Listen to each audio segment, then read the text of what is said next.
তেজপিয়া সপোনে এন্ধাৰে পোহৰে নেজানে নপঢ়ে দিন লিপি আধৰুৱা মৰমে নুশুনে নুবুজে অবুজে কাহিনী শ্ৰুত লিপি ৰঙা মদাৰৰ দৰে বাৰে বাৰে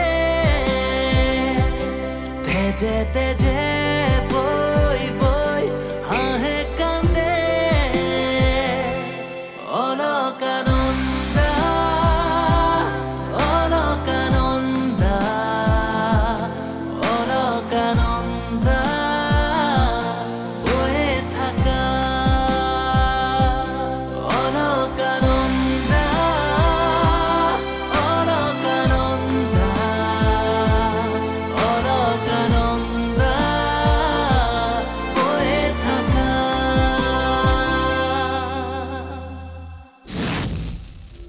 তুমি মোৰ পৰা আঁতৰি যোৱা কথাটো আকৌ নকবা কিয় নোৱাৰো বৰু আপোনাৰ জীৱনত মোৰ অস্তিত্ব কি আপুনি ইমান ডাঙৰ কথা এটা মোৰ পৰা ইমান দিনে লুকুৱাই ৰাখিলে আপোনাৰ দৰে পুৰুষৰ কাৰণে এইবোৰ বহুত সহজ কথা বৌয়ে ঘৰত কথাবোৰ কিয় কোৱা নাই মই বুজি পোৱা নাই দাদাই মানা কৰিছে চাগে সিটো মানা কৰিবই আৰে ইমান ডাঙৰ কাম এটা কৰিছে আৰু ঘৰৰ পৰা লুকুৱাই ৰাখিছে আৰে তাৰ এটা বাচ্চাও আছে তিনিটা জীৱনৰ লগত সি খেলি আছে মা দেউতাই এইবোৰ কথা জনাটো উচিত মই জানো আপোনাৰ জীৱনত মোৰ অস্তিত্বৰ কোনো মূল্য নাই সকলোবোৰ জনাৰ পিছত মই আপোনাৰ জীৱনত এনেকৈ থকাটো সম্ভৱ নহয় মাথো অলপ সময় লৈছোঁ বোৱাৰী ঘৰৰ পৰা কি কাৰণত ওলাই গুচি গ'ল মই কথাটো ধৰিব পৰা নাই তাকেই সকলোৱে আমাকে দুখী বুলি ভাবিছে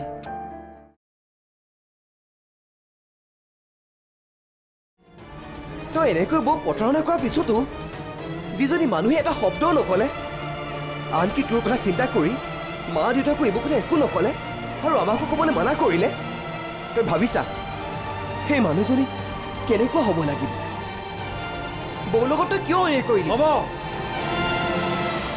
আৰু কিমান শুনাবি বীণাক হেৰুৱাই মই ভিতৰি ভিতৰি ভাগি পৰিছোঁ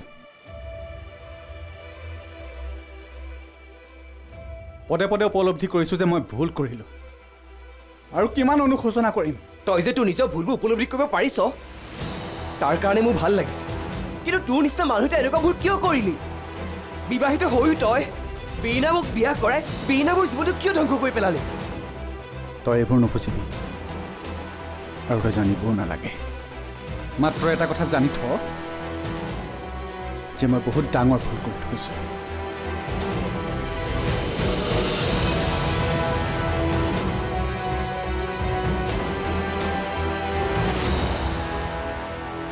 মই কাৰোৰ ওপৰত ভৰসা নকৰোঁ নন্দিনী তই কিবা এটা কৰ বীণাক বিচাৰি উলিয়া মা মইতো চেষ্টা কৰিয়ে আছোঁ এতিয়া তোমাৰ এনেকুৱা এটা অৱস্থাত মই কেনেকৈ তোমাক এৰি থৈ যাওঁ মোৰ কাৰণে চিন্তা কৰিব নালাগে মই পাৰিম অকলে দৰকাৰ হ'লে মামীয়েৰক মাতি আনিম বীণাক চকুৰ সন্মুখত নেদেখালৈকে মই শান্তি নাপাম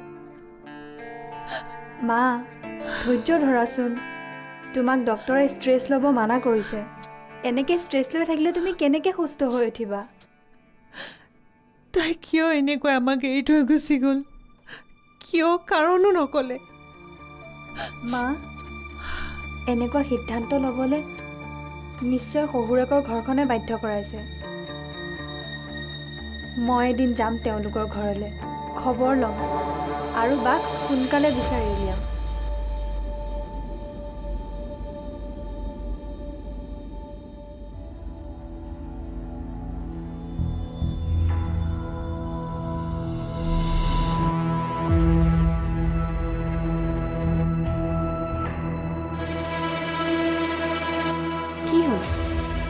চিন্তা কৰিছা একো নাই বীণাৰ কথা ভাবিছোঁ কাকো একো নজনোৱাকে তাই এবাৰ ক'ত গুচি গ'ল।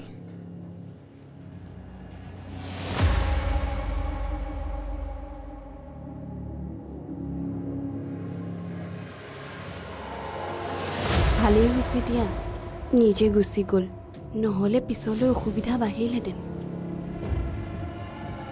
আৰু ডিভ'ৰ্চ দিবলৈতো টকাও লাগিলহেঁতেন। আমাৰেই কপাল ভাল, আপদটো যে নিজে নিজে গুচি গ'ল। প্লিজ প্ৰিয়ংকা, বিৰিণাৰ কথা তেনেকৈ নকবা। তোমাৰ মোৰ কথা গম পোৱাৰ পাছত তাই আমাৰ ভালৰ বাবে আঁতৰি গৈছে। ক'ত বা আছে, কেনেকৈ বা আছে তাই? তোমাৰ ইমান কিয় বেয়া লাগিছে? মনে মনে তুমি বিৰিণাৰ প্ৰেমত পৰা নাইতো?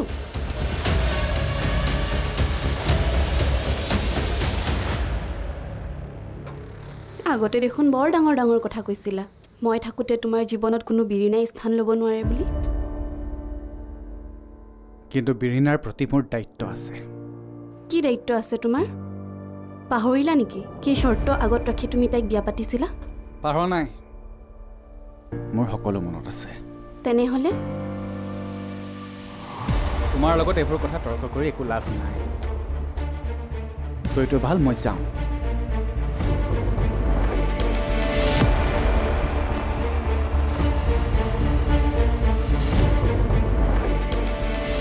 বিৰিণা গুচি যোৱা দিন ধৰি বৰুণৰ ব্যৱহাৰ ইমান সলনি হৈছে। বৰুণ মোৰ পৰা লাহে লাহে আঁতৰি যাবলৈ ধৰা নাইতো?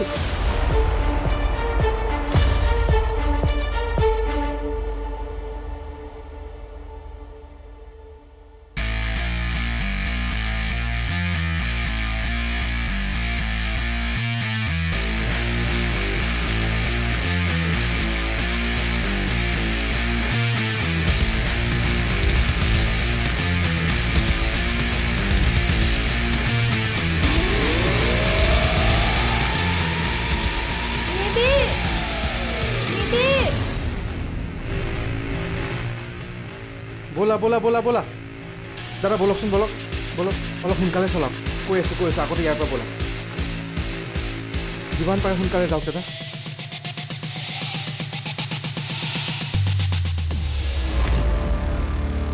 অলপৰ কাৰণে পলাল।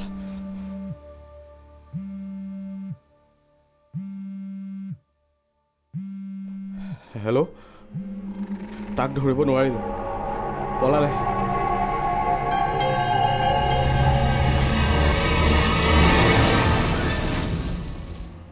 এওঁ কোন? এওঁ নিবিৰ। মই যে কৈছিলোঁ মোৰ ভাল ফ্ৰেণ্ড বুলিয়ে ক'ব পাৰা। এওঁ আচলতে বিপদত পৰিছে। আজি ৰাতিটো আমাৰ ঘৰতে থাকিব। এফালে অনিৰ্বাণৰ ভাইক নিবিৰ পলাতক, আনফালে এই ৰিপৰ্টাৰজনী, আৰু এতিয়া বিৰিণা ঘৰৰ পৰা সন্ধানহীন। এইবোৰ কি হ'ব ধৰিছে আভাই?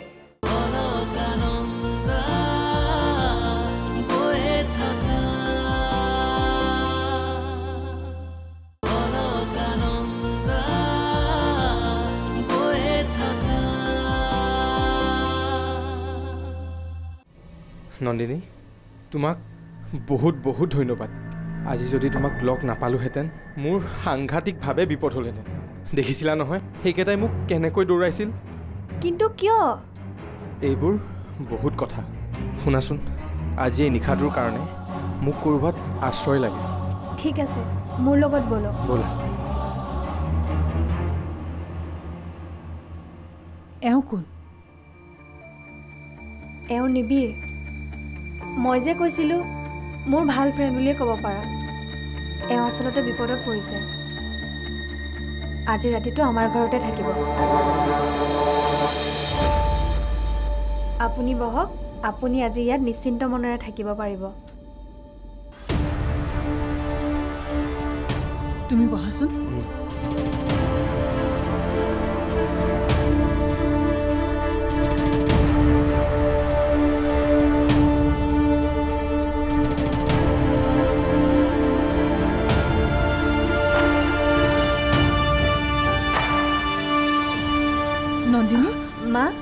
মামীহঁত কেতিয়া গ'ল? হ'ল অলপ সময়। শুনচোন, দিনকাল বৰ বেয়া। তই নজনা নুশুনা ক'ৰ ল'ৰা এটা আনি ঘৰ সোমাইছ কচোন? মই হ'লে কথাটো একেবাৰে ভাল পোৱা নাই। মা, তোমাৰ মনত আছেনে বাৰ কলেজৰ প্ৰফেচাৰ এজন যে নিৰুদ্দেশ হৈছিল, যাৰ বিষয়ে মালবিকা বাই বাৰ লগত ইনভেষ্টিগেশ্যন কৰোঁতে ভিনদেউলৈ ফোন আহি আছিল? মনত আছে। সেইজন অনিৰ্বাণ চৌধুৰীৰ ভায়েক নিবিৰ। বৰ ভাল ল'ৰা মা, মই আগতেও লগ পাইছোঁ। নাজানো কিয় তাৰ কিবা সমস্যা হ'লে মই তাক লগ পাওঁৱেই। বন্ধুত্ব কৰিছ, ভাল কথা, কিন্তু অচিনাকি কাৰোবাক ইমান বিশ্বাসত লোৱাটো ভাল কথা নহয়। অলপ দূৰত থাকিবি।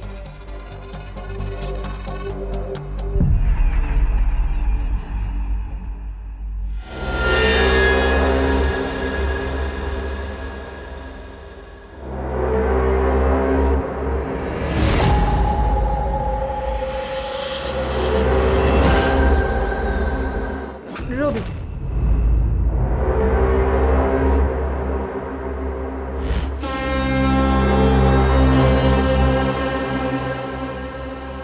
খবৰটো ক'ত পালি? তাৰ কলিগ এজনৰ পৰা পালোঁ।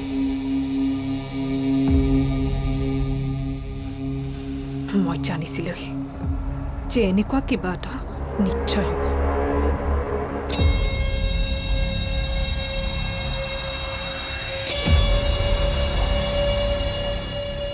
তই যা, এতিয়াই যা, আৰু এই কাকলি দুৱৰাৰ পাৱাৰ দেখাই দে। অ'কে। ৰবি,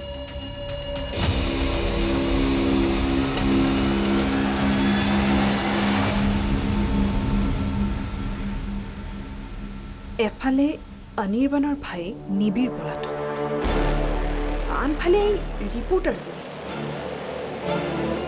আৰু এতিয়া বিৰিনা ঘৰৰ পৰা সন্ধানহীন। এইবোৰ কি হ'ব ধৰিছে আভাই? এই নিবিৰক ধৰিব পাৰিলে সকলোবোৰ কথা আমি জানিব পাৰিম। তেনেহ'লে সি পলাতক কেনেকৈ? শুন আভাই, পুলিচৰ ওচৰত সকলোবোৰ প্ৰমাণ পোৱাৰ আগতে আমি তাইক বিচাৰি উলিয়াবই লাগিব। অলৰেডি মই চাৰিওফালে মানুহ লগাইছোঁ। অতি সোনকালে নিবিৰ ধৰা পৰিব।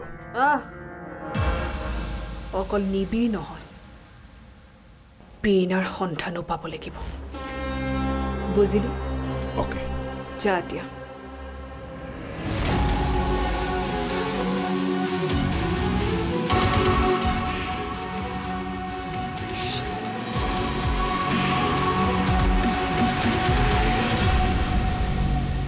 থেংকছ, এইবাৰৰ বিপদৰ সময়ত তোমাৰ পৰাই সহায় পালোঁ। Mention not. আপোনাৰ দাদাৰ কেছটো কিমান দূৰ আগবাঢ়িছে? কিছুমান ইনফৰ্মেশ্যন পাইছোঁ, সেইবাবে দাদাই চাকৰি কৰা কলেজখনলৈ গৈছিলোঁ। আৰু আহি থাকোঁতে ৰাস্তাত কেইজনমান ল'ৰাই মোক বেৰি ধৰিলে, আৰু মাৰিব লওঁতেই মই কিবাকৈ পলালোঁ। মোৰ বায়ে যেতিয়া আপোনাৰ দাদাৰ বিষয়ে ইনভেষ্টিগেশ্যন কৰিবলৈ চেষ্টা কৰিছিল, তাইকো ধমকি দিয়া হৈছিল। তোমাৰ বা? অঁ, মই আপোনাক কৈছিলোঁ নহয়, আপোনাৰ দাদাৰ কলেজত বা পঢ়িছিল, কিন্তু তাই কিছুদিনৰ পৰা নিৰুদ্দেশ হৈ আছে। তাই নিজ ইচ্ছাৰে শহুৰেকৰ ঘৰৰে ক'ৰবালৈ গুচি গৈছে। ষ্ট্ৰেঞ্জ। মানে মোৰ দাদা নিৰুদ্দেশ হোৱাৰ কেছটোত তোমাৰ বায়ো ইনভেষ্টিগেশ্যন কৰি আছে, আৰু এতিয়া বাৰো কোনো খবৰ নাই। দুয়োজনৰ মাজত কিবা সংযোগ নাইতো? দুয়োটাৰে মাজত কিবা সংযোগ আছে বুলি মই নাভাবোঁ। বৰুণ, তোমাৰ হৈছে কি? প্লিজ প্ৰিয়ংকা, মই অলপ সময় অকলশৰে থাকিব বিচাৰিছোঁ। মোক অলপ অকলশৰে থাকিবলৈ দিয়া। আৰু কিমান সময় অকলশৰে থাকা? ভাতো নাখালা, অহাৰে পৰা কেৱল ৰুমটোতে সোমাই আছে। তোমাৰ হৈছে কি? আজিকালি মোৰ লগত তুমি ভালকৈ কথাও নাপাতা। অ' প্লিজ।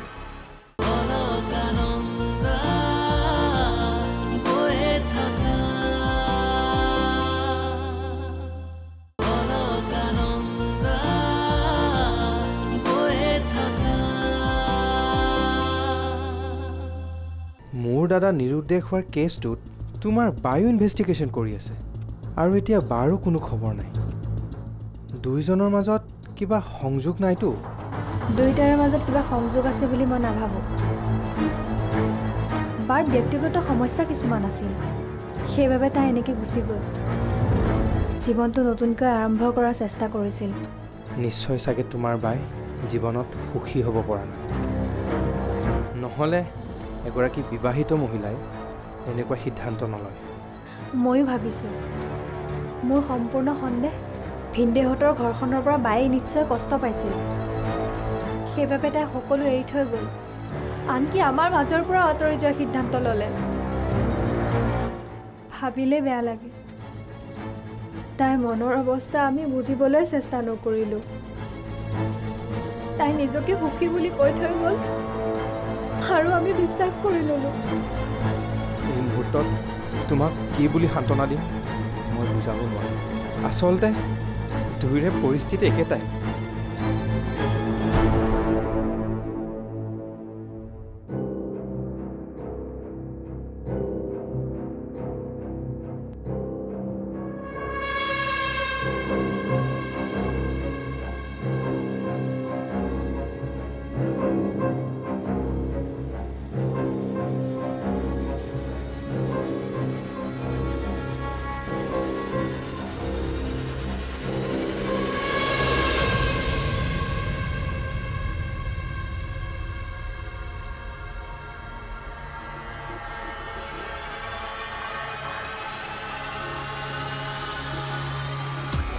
বৰুণ তোমাৰ হৈছে কি প্লিজ প্ৰিয়ংকা মই অলপ সময় অকলশৰে থাকিব বিচাৰিছোঁ মোক অলপ অকলশৰে থাকিবলৈ দিয়া আৰু কিমান সময় অকলশৰে থাকা ভাতো নাখালা অহাৰে পৰা কেৱল ৰুমটোতে সোমাই আছে তোমাৰ হৈছে কি আজিকালি মোৰ লগত তুমি ভালকে কথাও নাপাতা অ' প্লিজ মোৰ তোমাৰ লগত কথা পাতিবলৈ একেবাৰে মন নাই আৰু তোমাৰ এই প্ৰশ্নৰ উত্তৰ দিব লাগিব বুলি মই নাভাবোঁ ত' প্লিজ যোৱা ইয়াৰ আজি মই এনেকৈ নাযাওঁ তুমি মোক উত্তৰ দিবই লাগিব মোক কেৱল এটা প্ৰশ্নৰ উত্তৰ দিয়া বৰুণ মিছা নামাতিবা তোমাক আমাৰ ছোৱালীৰ শপত দিছোঁ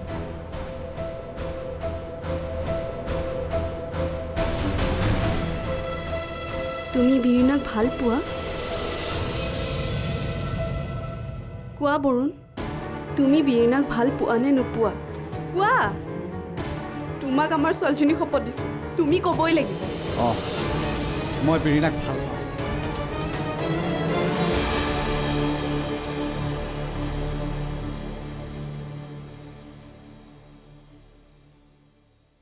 বীৰিনাৰ ব্যক্তিত্বই মোক বাধ্য কৰাইছে তাইৰ প্ৰেমত পৰিবলৈ